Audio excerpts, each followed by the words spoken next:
27.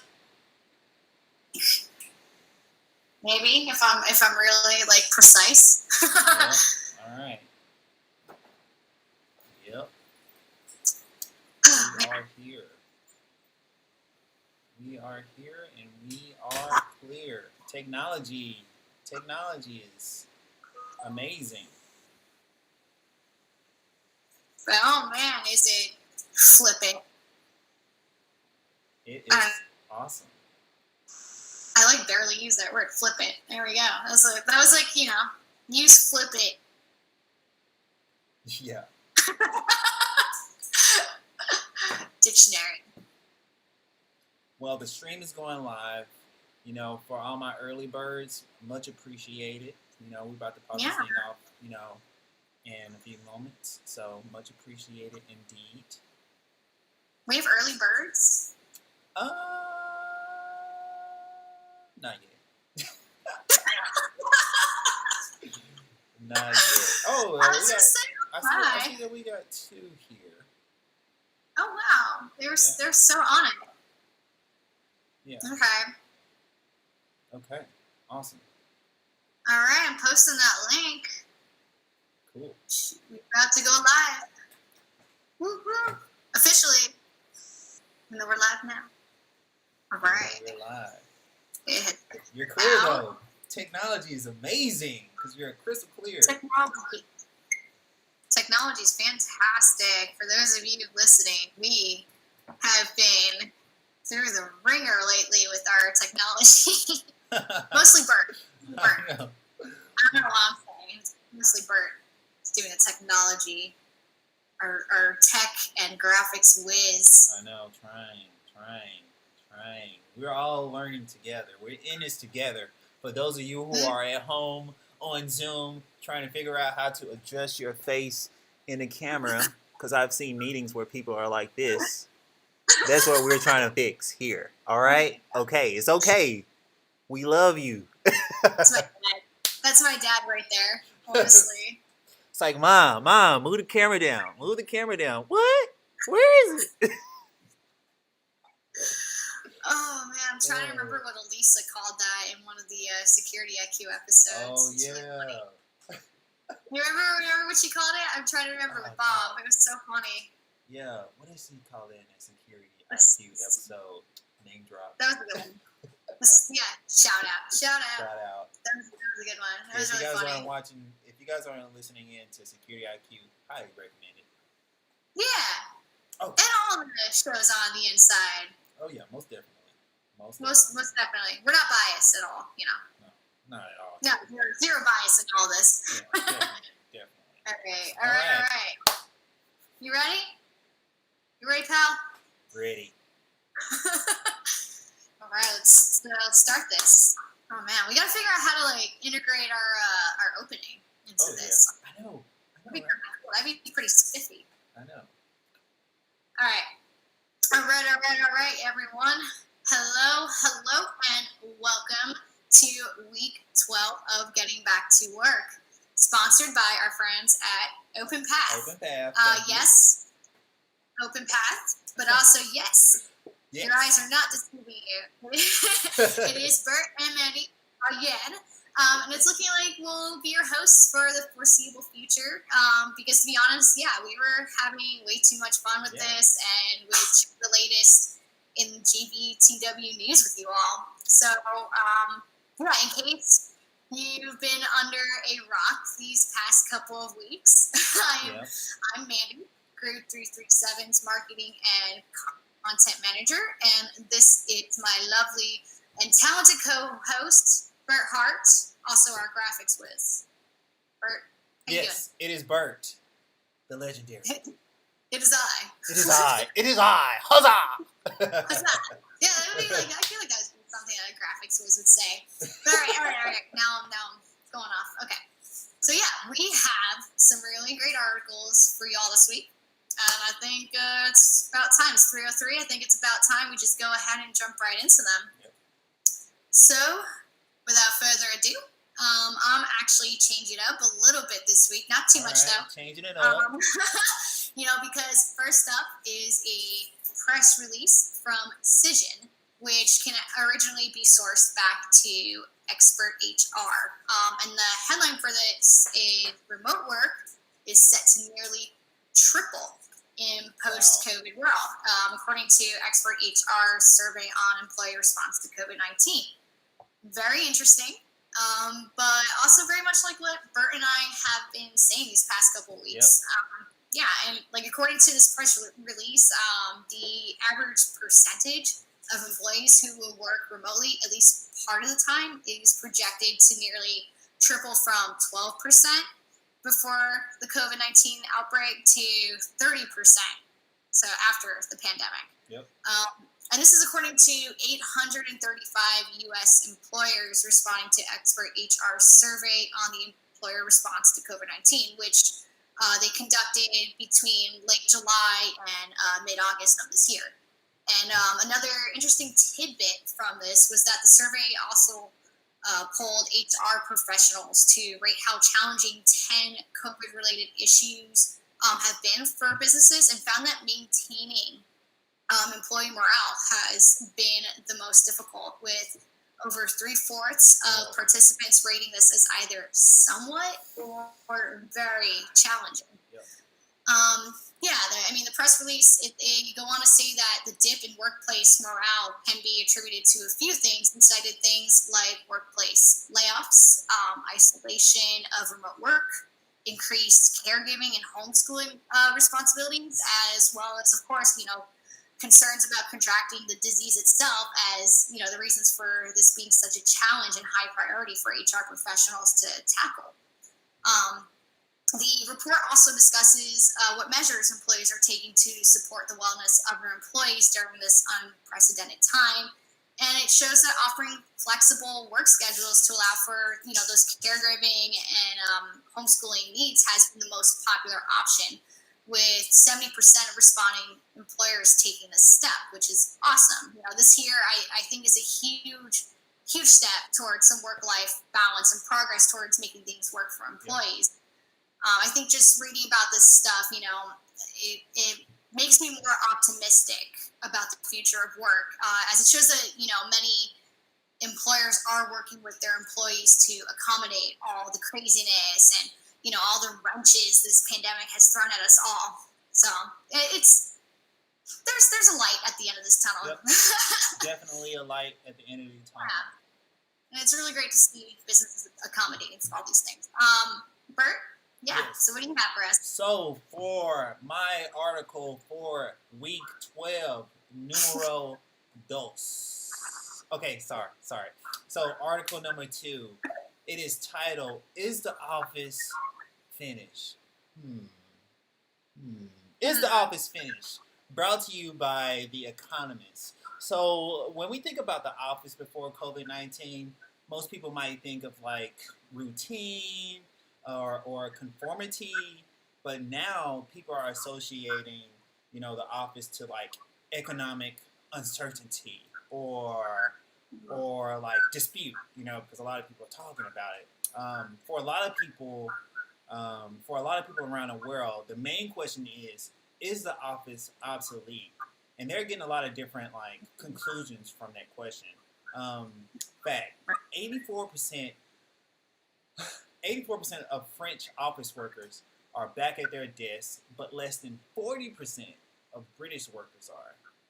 Jack Dorsey, the head of Twitter, said that workers can work from home forever. But Reed Hastings, the founder of Netflix, says that home working is like pure negative. So definitely don't agree there.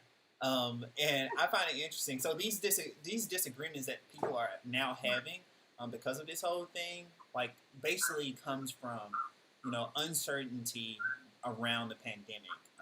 But check this out though. Like, here's what has happened. The pandemic has revealed how the office we've been like running with, has been more of a relic in the 20th century. Even as, the office has adapted, technology, to help transform, white collar workers.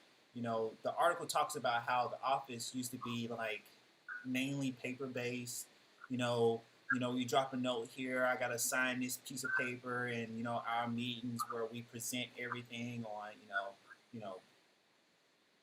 notes and paper and stuff like that. A lot of those functions was based around like paper-based things, and now it kind of created a pattern where people have to commute to work, or whether that be a car or a train or something like that, to come to this like central place. And it's crazy that with us being where we are now, we're still kind of rolling on that pattern of like, okay, even though we have this technology, we're still going to like come to this central location, just to get the work done. And, now we have technology like electronic documents or platforms like Slack.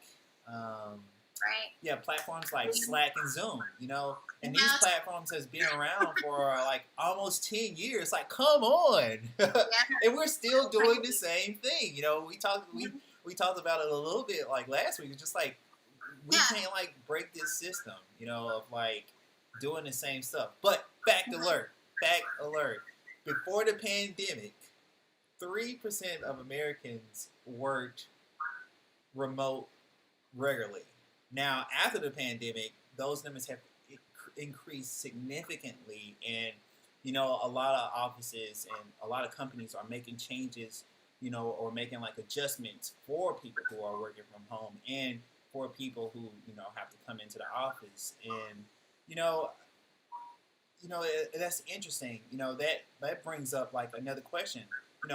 How will things be after we get a vaccine? Will we keep this change? Will this change that we that we adapted to because of COVID-19? Will that still be in place? And to like probably better answer that question, we gotta like look at places that are dealing with COVID-19 and that are handling it really well. And for example, Germany, they have low numbers and stuff like that. But in Germany, they have 74% of their workers are back in the office, but half is there less than 5 days a week. So according to surveys by like Morgan Stanley, and the picture that they've created is optional office. Optional office, meaning you don't necessarily have to be in the office to get work, to get things done, or you don't necessarily have to come to the office every day. And the article goes on about how trying to find like the exact balance, and this balance is going to be based on the industry, the city. Yes. And that's pretty much the some of the main points from this thing. And I think you should definitely go and read, because it deep dives into a few other things, especially when it comes to like government and what they're doing or whatever in regards to that. But it was definitely a very interesting read. And I never thought about like 3% of Americans worked remotely regularly before this thing. Oh, only 3%? Oh God, that's really low. Wow, that's nuts. No, that's a really good one. I think I don't know, do we plan this or something? Or I think the next article follows up pretty well 2 years there. With the concept of the fact that we've had all these tools for all this time, digital, digital, for lack of better words, digital paper, like Google Docs, Microsoft Word, stuff like that. Ability to share things through that way versus physically passing a paper off, to your coworker. So I think this is it's a good follow up to that. This is an article from Forbes by Emily Key called "Why Learning is the Future of Work." So I gravitated toward this article because I knew it was going to be really informative for all of us. And I think it's also something new that we haven't necessarily touched on in GBTW. Yeah. And the article, it starts out by saying that the performance of entire organizations will very much hinge on whether they can adapt to fast-paced changes in the world of information technology. Again, going digital. Yep. Everything's going digital. Bert and I are currently chatting and streaming live to you guys via Google Hangouts. So, yes. The article, it then goes on to say that it starts up essentially to go on to say, I lost my track, but essentially, this isn't something that it should surprise most of us. As we're all having to find and use like new ways to communicate with one another remotely for work. But the article, goes back and offers some more insights, like how while this should be a major priority for businesses, most businesses are still kind of hard pressed to keep employees up to speed on latest technology and to help them acquire newly emerging skills. And as we continue to keep doing work from home, everyone's ability to keep up with the latest technology and tools is really going to become more and more important. And something I appreciate that the article does is that it doesn't just point out something that might make us all a little anxious. It also makes suggestions on how leaders and organizations can motivate their employees to be continuous learners, especially in a time like this, when the importance of building that kind of agility and this kind of culture of learning in an organization is crucial. And, while a lot of us know that, in order to progress in any company, we do need to continually learn and adapt to shifts in job requirements and, to keep acquiring new skills. This kind of mindset, it's still something that isn't necessarily ingrained in everyone. And, it's important for business leaders to kind of take a step back, note this, and understand it. The article also go on to say that because of this, businesses need to step up their game, and that this learning culture needs to be rooted in the foundation of a business and way more prioritized in order for organizations to actually succeed and innovate in this time. Employers, they also need to make sure that their employees not only have the resources to acquire new skills, but they're also actively encouraged to use those resources. That's just a big thing right now. Oh, definitely. It will continually be a big thing. And then the article adds that now that the pandemic has caused online learning to go mainstream, that we all have more resources than ever to keep ourselves agile and adept and, capable of adapting to basically any workplace change now. And then, the article then closes by saying that businesses and employees should try to start viewing all this change as an opportunity in order to help preserve a certain equilibrium, so that this view on opportunity can actually end up balancing out all of the uncertainty and, doom and gloom we all may be feeling right now, all those fears that were and, additional responsibilities that we now have, all that stress. We can see this as an opportunity and try to balance it all out. It also mentions that companies should start focusing on understanding how people respond to change and implement the kind of tools needed to add new capabilities, whether that be acclimating to remote work or learning a new programming language or software. And that overall, both learning and work have the potential to drive meaningful change. It'll be one thing, to recruit people that value continuous learning, but a whole other thing for, to build a true culture of learning within your organization. And that is something that, I think will end up making the biggest impact for most organizations. Wow. And with that, I do believe we have just wrapped up. I do believe we have just wrapped up another episode of GBTW. Yes. Do any one of you guys, for the people who are watching currently, any questions? Feel free to drop something in the comment section. Any questions about anything? Yeah, just let us know, or any article topics you want to hear about. You might not have all the time in the world to rummage through all the news and all the things you might want to learn about, but we're doing this for a reason. Yes. So let us know if there are any topics that you want to learn a bit more about, and we'll be happy to bring them up in the next few episodes here. But yeah, no, for those of you who tune in, we really appreciate you, and we look forward to sharing more on getting back to work with you next week. Absolutely.